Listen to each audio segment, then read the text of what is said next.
Hello hello hello আমরা সবাই Canva use করি, তো আমি তোমাদেরকে দেখাবো ক্যানভা প্রো তোমরা কীভাবে একদম ফ্রিতে ইউজ করতে পারো। তো আমি এক্ষুনি একটা পিপিটি বানাবো, সেখানে আমার এই কার্ডগুলোকে ইউজ করতে হবে। তো আমাকে সব থেকে এই কার্ডটা ভালো লেগেছে, চলো আমি তোমার সামনে এই কার্ডটা ইউজ করে দেখাচ্ছি। কিন্তু এখানে দেখো ক্যানভা প্রো সাবস্ক্রিপশন মারতে বলছে। এই দেখো এখানে ক্যানভার প্রো সাবস্ক্রিপশন মারতে বলছে, এখানে ক্যানভার প্রোটা ইউজ করলে এখানে দেখো ক্যানভার ওয়াটারমার্ক আছে। তো আমি তোমাদেরকে এক্ষুনি দেখাচ্ছি ক্যানভার ওয়াটারমার্কটা তোমরা কী করে সরাবে, একদম ফ্রিতে কী করে তোমরা ক্যানভার প্রোটা ইউজ করতে পারবে।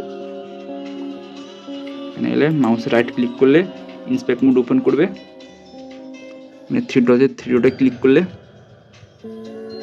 তারপরে ছবিতে গিয়ে সিলেক্ট মারবে, ছবিতে ক্লিক করবে, ছবিতে ক্লিক করলে অটোমেটিক তোমাকে এরকম একটা জায়গায় নিয়ে চলে আসবে। এইখানে হচ্ছে মেন ফান্ডা, এই থ্রি ডটে ক্লিক করলে তোমাদের ইমেজের একদম সোর্স লিঙ্ক তোমাদেরকে দিয়ে দেবে। এখান থেকে তোমাদেরকে ডাইরেক্ট ক্রোমে নিয়ে যাবে, ক্রোম থেকে তোমরা ছবিটাকে কপি করবে,